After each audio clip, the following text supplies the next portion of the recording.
Hello students, welcome to my channel. आज हम पढ़ेंगे कंप्यूटर से संबंधित सामान्य जानकारी। इसमें हमारे सिलेबस में जो टॉपिक्स हैं उसमें पहला टॉपिक है ये कंप्यूटर का उपयोग।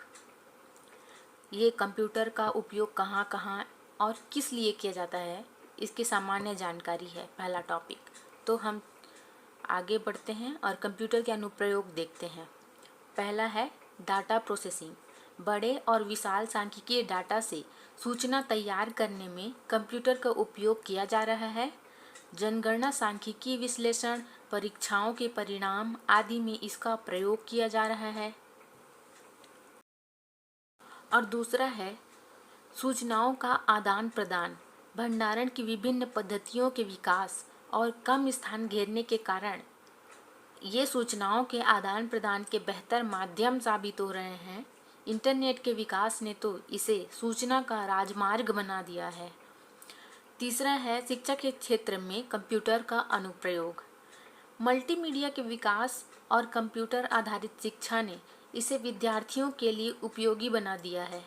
डिजिटल लाइब्रेरी ने पुस्तकों की सर्वसुलभता सुनिश्चित की है, जिससे हम ऑनलाइन ही पुस्तक, जो भी बुक्स हैं, हम ऑनलाइन ही पढ़ सकते हैं। और चौथा है वैज्ञानिक अनुसंधान में कंप्यूटर के उपयोग। इसके अंतर्गत विज्ञान के अनेक जटिल रहस्यों को सुलझाने में कंप्यूटर की सहायता ली जाती है और कंप्यूटर में परिस्थितियों का उचित आकलन भी संभव हो पाता है। जो मनुष्य नहीं कर पाते वो कंप्यूटर कर पाता है, इसलिए वैज्ञानिक अनुसंधान में कंप्यूटर के उपयोग होते हैं। पांचवा है रेलवे और वायुयान आरक्षण। इससे किसी भी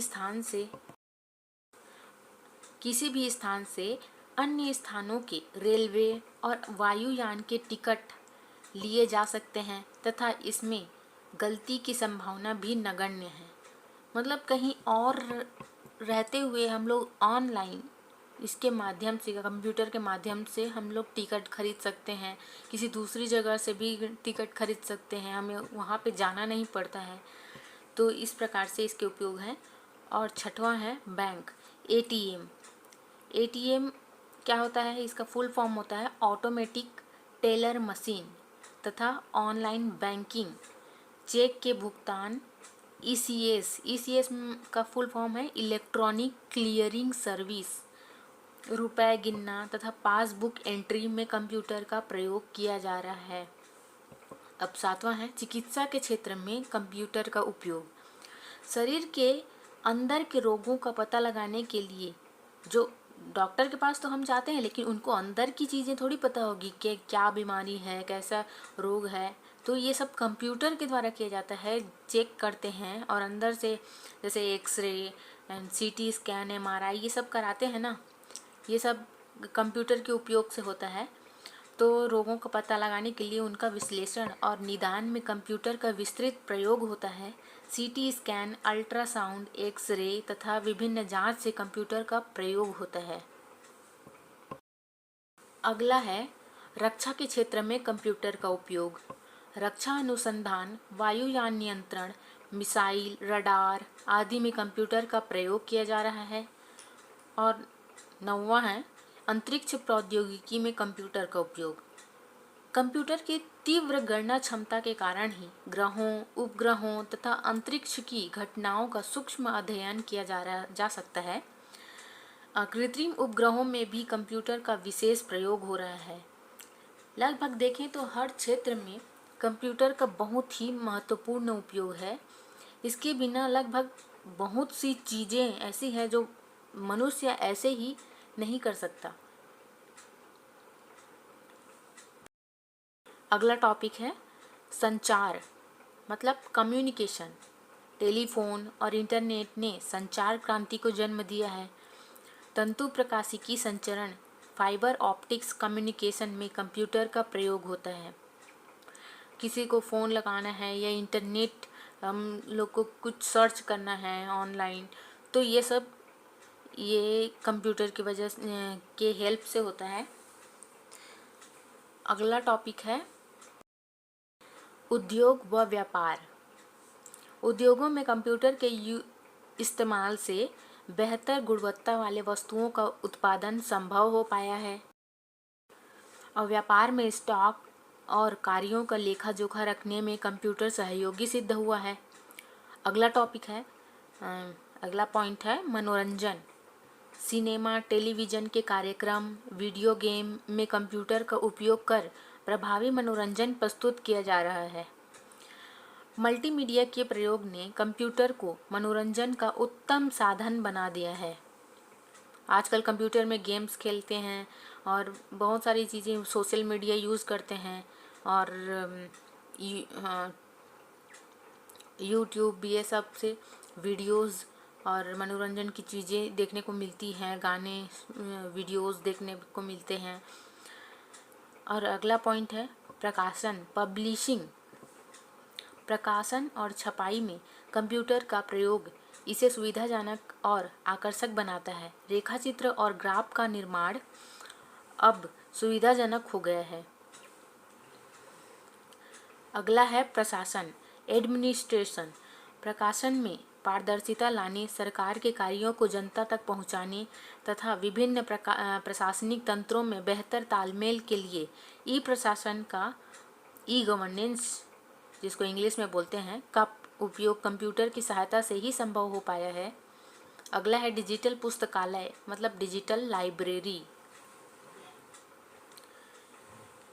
अब इसमें क्या है, पुस्तकों को अंकीय स्वरूप प्रदान कर उन्हें अत्यंत कम स्थान में अधिक समय के लिए सुरक्षित रखा जा सकता है। जैसे कि अब ये ऑनलाइन अपलोड हो गया है तो अब वो कभी भी कहीं भी हम उसको खोल सकते हैं, बस इंटरनेट होना चाहिए, फिर वो कहीं भी खोल सकते हैं, हम पढ़ सकते हैं।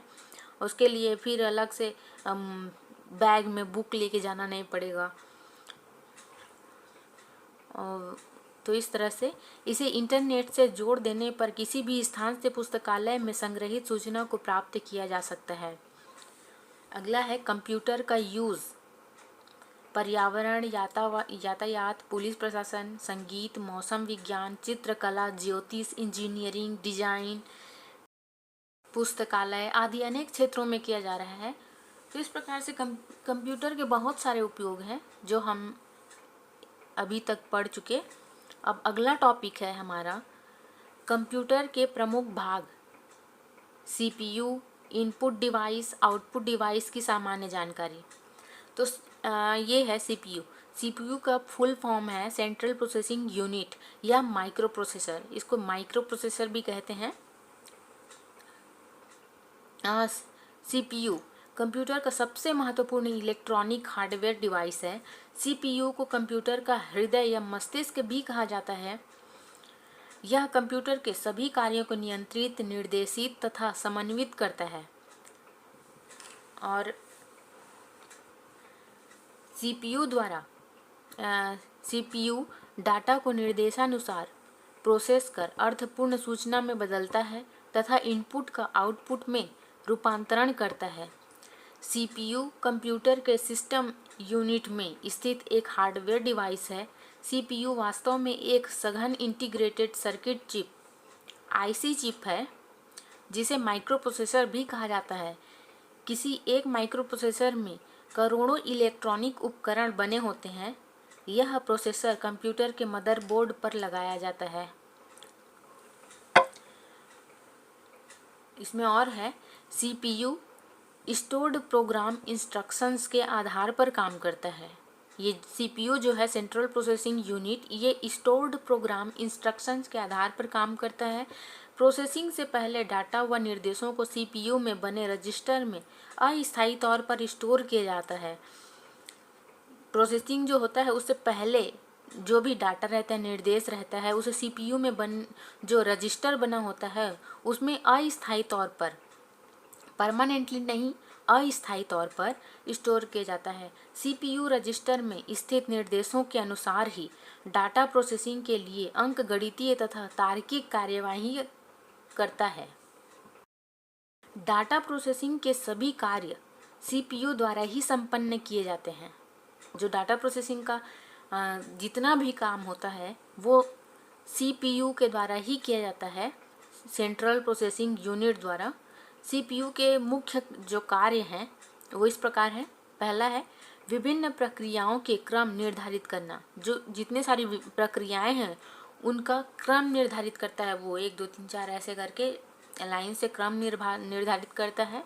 फिर दूसरा है कंप्यूटर के विभिन्न उपकरणों को नियंत्रित व निर्देशित करना। तीसरा है कंप्यूटर हार्डवेयर व सॉफ्टवेयर के बीच समन्वय स्थापित करना। जो हार्डवेयर है और सॉफ्टवेयर उनके बीच समन्वय स्थापित करता है। इनपुट डाटा को निर्देशानुसार प्रोसेस करना। जो इनपुट डाटा दिए रहते हैं उनको निर्देश के अनुसार प्रोसेस करता है कि जैसे जिसको जो प्रोसेस करवाना है उसके हिसाब से वो प्रोसेस कराता है। और यहाँ है सीपीयू को हार्डवेयर की दृष्टि से 3 मुख्य भागों में बांटा जा सकता है। पहला है कंट्रोल यूनिट, सीयू, जिसको शॉर्ट फॉर्म में सीयू बोलते हैं। कंट्रोल यूनिट, इसको सीयू बोलते हैं। और सेकंड है अरिथमेटिक लॉजिक यूनिट, एएलयू। और तीसरा है मेमोरी रजिस्टर। ये तीनों जो है वो सीपीयू सेंट्रल प्रोसेसिंग यूनिट में आते हैं। पहला है कंट्रोल यूनिट, दूसरा है अरिथमेटिक लॉजिक यूनिट एएलयू, और तीसरा होता है मेमोरी रजिस्टर। ये है उसका डायग्राम। ये सेंट्रल प्रोसेसिंग यूनिट है सीपीयू, ये जो पूरा डिब्बा दिख रहा है उसके अंदर में है ये कंट्रोल यूनिट, इतना भाग में कंट्रोल यूनिट, और इतना जो है इस डिब्बे का जो आधा है ऊपर का हिस्सा वो अरिथमेटिक यूनिट होता है, और नीचे वाला लॉजिक यूनिट होता है। ऊपर में अरिथमेटिक यूनिट, नीचे में लॉजिक यूनिट, और नीचे जो है ये इस डिब्बे में रजिस्टर होता है। जो मेमोरी रजिस्टर होता है ना वो ये होता है। तो इस तरह से इतना आज के लिए काफ़ी है, इतना पढ़ते हैं। फिर अगला जो इसके आगे का है उसे कल पढ़ेंगे।